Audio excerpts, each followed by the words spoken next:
the chips because this is a recipe you are going to want to make. We're here at Uncle Giuseppe's Marketplace with Vinny, who's gonna show us. What are we doing? Spinach and artichoke dip. Oh. It's an essential. You gotta have this on game day. Have to. Baby spinach, give it a rough chop, and then we're setting it aside. Next, we're gonna chop up our artichokes. I don't wanna mince these up. I don't want you hunting for the artichokes. Cream cheese in, mayonnaise in, fresh chopped garlic. Oh yeah. 1, 2 tablespoons. Mozzarella cheese, shredded.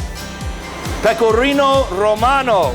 We're mixing, we got our base. You see it's fully incorporated. Yeah. Everybody, Lily is grinding pepper right now. She's doing a fantastic job. You're gonna get your artichokes in there with your spinach. Wow. Yup. All right, we're gonna finish up our mixing now. Look at that, it's all nice and incorporated. This is gonna go right in here.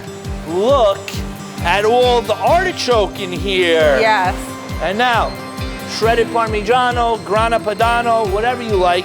That's gonna go into a 350-degree oven for like 15 minutes. Look at that, it's bubbling. Man, look at that. That is spinach and artichoke dip. Go on our website, newspulp.com, make it. Vinny, unbelievable. My pleasure as always.